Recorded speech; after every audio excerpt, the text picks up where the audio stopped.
मान लो क्वेश्चन दिया है कि लेट एफ एक्स कोई जो है वो कंटिन्यूअस है इन क्लोज्ड इंटरवल ए से बी। जैसे ये चीज आएगी तो आपके दिमाग में कुछ कुछ आने लगेगा कि ये कुछ इंटरमीडिएट मीन वैल्यू थ्योरम या अभी जो हमने थ्योरम बताई है उस पे यूज्ड हो रहा है ना। एंड गिवन है f of a is greater than a and f of b is less than b. ठीक है, तो कहते हैं देन प्रूव दैट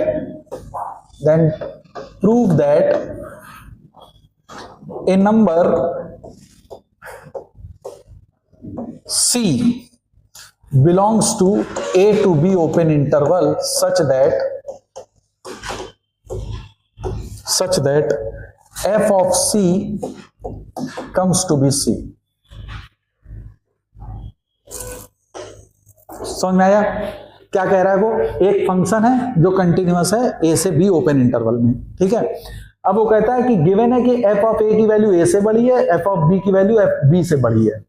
तो आप प्रूफ करो कि एक number C open interval A से B में होगा कि such that equation f of C की वैल्यू C के बराबर हो जाए, है ना। तो देखो जो चीज तुमको दी जाए स्टार्ट कहां से करोगे सोल्यूशन इसका। देखो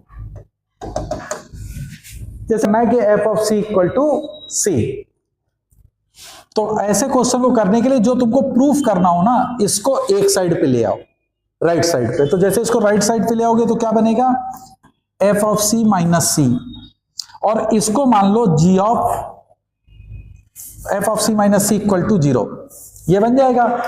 अब जो ये राइट साइड का लेफ्ट साइड पे जो तुम्हारे आया है f of C minus C, इसको एक नया फंक्शन मान लो। तो let us assume this function is nothing but it is g of x।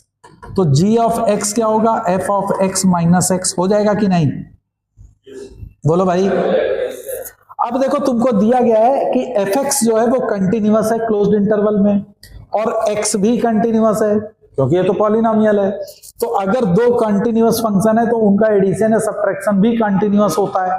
तो इसका मतलब है कि g फंक्शन भी कंटिन्यूअस होगा क्लोज्ड इंटरवल a से b में। यस बोलो भाई, होगा। अच्छा, अगर अब g फंक्शन कंटिन्यूअस हो गया तो एक कंडीशन तो हमको मिल गई। अब हम देखते हैं g ऑफ a की वैल्यू क्या है। तो g ऑफ a क्या होगा?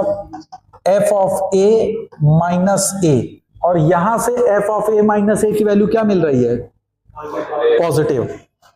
ए भाई बात मत कर। और g ऑफ b की वैल्यू देखोगे तो this is f of b minus b which comes out to be negative. यहां से देखो तुम, बोलो भाई। तो g ऑफ a पॉजिटिव है, g ऑफ b निगेटिव है, तो g of a into g of b this is negative.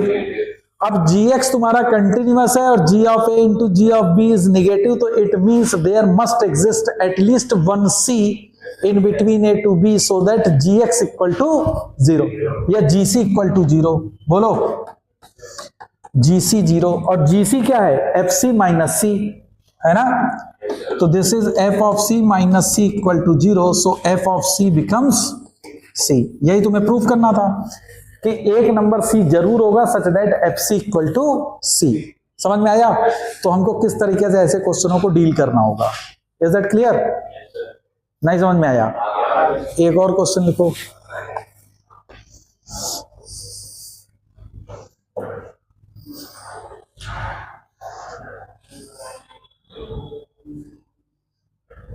कहता है prove that sine x equal to 1 upon 1 plus x square has a root in 0 to pi by 2। जब भी अगर ऐसे कोई question हो ना कि इनको प्रूव करो कि इसका रूट इसके बीच में होगा, तो मोरलेस आप यही चीज थ्योरम को यूज करिए, है ना। अब देखो इसमें तुमको क्या दिया है? Sine x is equal to 1 upon 1 plus x square. तो मैंने अभी क्या कहा था, जो प्रूव करना उन सबको एक साइड लेके आ जाओ पहले। तो तुम पहले एक मान लो कि sine x minus 1 upon 1 plus x square, इसको मान लो फंक्शन कोई एफ एक्स है। बोलो भाई, ये मान लिया, है ना। अब देखो 0 से पाई बाई 2 दिया। वैसे तो तुम देखो तो साइन एक्स कंटिन्यूअस है थ्रू आउट। बोलो भाई, कंटिन्यूअस है। 1 अपॉन 1 प्लस एक्स स्क्वायर, चूंकि 1 प्लस एक्स स्क्वायर डिनोमिनेटर में ये कभी 0 होगा नहीं, तो ये भी कंटिन्यूअस है थ्रू आउट। बोलो ऑल रियल नंबर पे ये फंक्शन कंटिन्यूअस है, तो fx जो है वो कंटिन्यूअस है थ्रू आउट। अगर थ्रू आउट कंटिन्यूअस है तो 0 से π/2 के क्लोज्ड इंटरवल पे भी ये कंटिन्यूअस है। क्लियर? अब तुम्हें 2 पॉइंट दिए उसने 0 से π/2, तो हमको मालूम है एंड पॉइंट पे हम वैल्यू की साइन को चेक कर लेते हैं। बोलो, तो सबसे पहले तुमने देखा f(0), बोलो भैया f(0) क्या आएगा? साइन 0 0 -1/1 + 0, तो that is -1 which is negative होगा।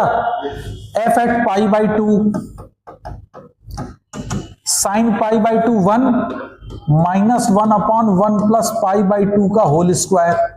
अब ये वैल्यू तो 1 से बड़ी आएगी, तो इसका रेसिप्रोकल 1 से छोटा होगा, तो 1 से सब्ट्रैक्ट करना है तो ये वैल्यू पॉजिटिव आएगी, तो दिस वैल्यू इज पॉजिटिव। तो f(0) इंटू f(π/2) ये वैल्यू अगर तुम देखो तो this comes to be negative. बोलो भाई, है ना? तो इसका मतलब है कि एटलीस्ट एक पॉइंट C जरूर होगा जिसपे fx की वैल्यू 0 हो रही होगी, है ना? तो there must exist one value C belongs to 0 to π/2 such that,